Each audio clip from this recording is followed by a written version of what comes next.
धन की कमी है, कर्ज नहीं उतर रहा है, खूब परिश्रम कर चुके हैं, ब्याज ही नहीं भर पा रहे हैं पूरे साल भर की फसल में, तो ऋणमुक्तेश्वर महादेव उज्जैन में 5 गुरुवार या 5 शनिवार पीली पोटली आप चढ़ा दें। पीली पोटली में 1.25 मीटर पीला कपड़ा, वस्त्र, 1.25 किलो चने की दाल, हल्दी की गांठ और पीला पुष्प और गुड़ भी उसमें आप रख सकते हैं। ये पोटली ऋणमुक्तेश्वर महादेव को आप चढ़ा दे और सामने वीरभद्र जी है, उनके कान में आपका कर्ज सुनाकर उनको आना। 1 वर्ष में आप कर्ज से जरूर हल्के हो जाएंगे। एक दो नहीं, लाखों लोग वहां जाकर कर्ज मुक्त हुए हैं। जो लोग गए हैं उससे क्या फर्क पड़ेगा मालूम आपको? ये फर्क पड़ेगा कि आप अच्छे भाव में अपनी फसल बेच दोगे। भगवान ने मति दे दी, ऋणमुक्तेश्वर महादेव ने आपको कि अबार मत बेच, थोड़ा दिन रुकी नहीं बेच। भाव बढ़ गया, आपने बेचा, आपका कर्ज उतर गया। ये फर्क पड़ता है। कोई टापरो फाड़ी नहीं ना गया घर में हो। कभी कभी आप देखते होंगे कि आप फसल बेच दो, उसके बाद भाव बढ़ता है। 3 साल थी हवेरी मेली पर भाव नहीं बढ़ा, पर जैसे ही अपना बेचो उन भाव बढ़ी हो। तो ऋणमुक्तेश्वर महादेव ऐसा करेंगे, आपको मति दे देंगे कि बढ़ रहा भाव, थोड़ा दिन और रुकी जाता है। कभी कभी आप ये देखते होंगे आसमान छू गया भाव, उस समय फसल नहीं बेची ने, फिर 32 की भाव की थी तब ऊंटी की नहीं बेची ने, 12 में बेची फिर आई। तो अपने घर में एक दक्षिण मुखी शंख ले आवे, पीले वस्त्र पर रखकर काजू का भोग लगावे और पहली बार पुरुषुक्त से उनका पाठ करवा देवे। कुछ ही समय में इतनी विपुल लक्ष्मी आती है कि रखने की जगह का अभाव महसूस होने लगता है। तो जो कोई व्यक्ति भगवान नारायण की पूजा करे और साथ में शंख भी अगर हो तो उस व्यक्ति के अर्थ की कभी भी कमी नहीं आ सकती। कोई भोलेनाथ के भक्त हैं और गरीब हैं, अगर वो धन बहुत प्रचुर मात्रा में चाहते हैं महादेव से, तो नागकेशर के 21 दाने प्रतिदिन शिव जी को चढ़ाकर ओम नमः शिवाय का 21 बार जाप कर ले। कुछ ही समय में आपके धन की सब कमी समाप्त होकर बहुत संपत्ति महादेव की कृपा से आप प्राप्त कर लेंगे। शिव जी को सबसे प्रिय नागकेशर है, और कोई नागकेशर चढ़ावे तो महादेव समझ जाते हैं इसके धन की आवश्यकता है।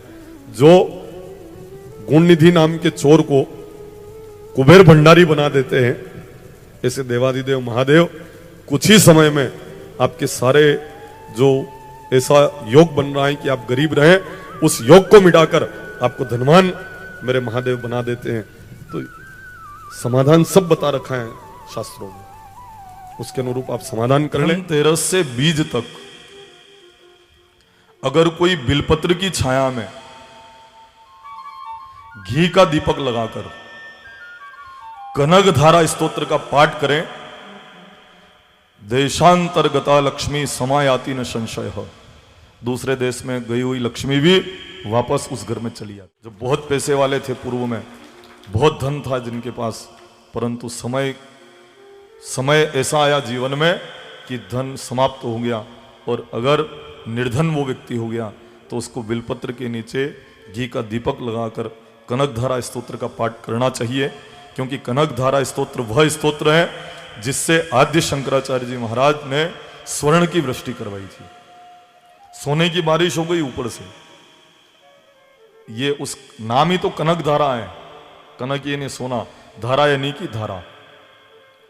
तो कनक धारा स्तोत्र का अगर पाठ करें तो लक्ष्मी आसन बिछाकर उस घर में हमेशा के लिए विराजमान हो जाती है। अगर बिलपत्र के नीचे कनक धारा स्तोत्र याद न रहे तो आप घी का दीपक लगा दें और महालक्ष्मी नमः, महालक्ष्मी नमः, महालक्ष्मी नमः ये बोले, और ये भी नहीं बोल पाए तो श्रीम नमः इतना तो बोल सकते हैं।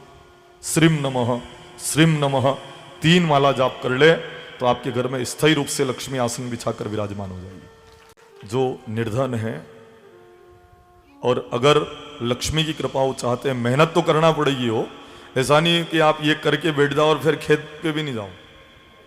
हाँ, कहीं ऐसा नहीं हो जाए कि आप खेत पे जाना बंद कर दो ने, जो काम कर रहे हो काम करना बंद कर दो ने, ऐसा कुछ भी नहीं चलेगा। हो कर्मवान तो बनना पड़ेगा, काम भी करना पड़ेगा, पर साथ ही साथ अगर क्या होता है कि कर्म करते समय बार बार ठोकर लग जाती हो तो इन साधनाओं से ठोकर लगना बंद हो जाती है। आपका संकल्प बल इतना बढ़ जाता है कि दुगनी शक्ति के साथ आप काम में जुट जाते हो, इसलिए ज्यादा सफलता और संपत्ति आप अर्जित कर लेते हो। यह फर्क पड़ता है। कोई ऐसा थोड़ी कि छप्पर फाड़ के दे देंगे, ऐसी प्रक्रिया नहीं होगी हो। पर साधना करने से आपका संकल्प बल इतना बढ़ जाएगा कि आप दुगनी शक्ति से काम करोगे, और दुगना फायदा आपको होगा जब दुगनी शक्ति से आप काम करोगे। तो इसलिए आप ये साधनाएं भी करें, साथ साथ कर्म भी करें, क्योंकि कर्म प्रधान विश्व करी राखा, जो जस करही तसफल चाखा। कर्म प्रधान का है, भाग्य प्रधान नहीं कहा है। सकल पदार्थ है जग माही, कर्महीन नर पावत नाही। सब पदार्थ संसार में है, पर कर्महीन लोग प्राप्त नहीं करते। आप कर्मवान बनो, मेहनत करो, और इतनी मेहनत करो, इतनी मेहनत करो कि इतनी थकान हो जाए कि सोते ही नींद आ जाए, गोली नहीं लेनी पड़े और आराम से सोते ही आपको नींद आ जाए। इतनी मेहनत व्यक्ति को करना चाहिए। अगर 100 साल की उम्र परमात्मा ने दी है, 200 साल जीकर बता दो साहब, इतनी मेहनत करो, इतना पुरुषार्थ करो, पुरुषार्थ में कमी मत आने दो। वास्तु को यही से आप समझ सकते हो, जिन लोगों ने मकान बनाते समय रेत पहले डलवाई हो, उनका मकान कभी पूर्ण नहीं होता है 10-20 साल तक। रेत अगर सबसे पहले डलवा दी थी तो खाली पेड़ी भरीन बैठा है, पैसा भी है पर मकान बन नहीं पा रहा है, क्योंकि रेत पहले डला दी थी, इसलिए कमाड़ खड़ा है खाली और बोरिया उगी गया है वहां। क्यों? क्योंकि रेत पहले डलवाई थी।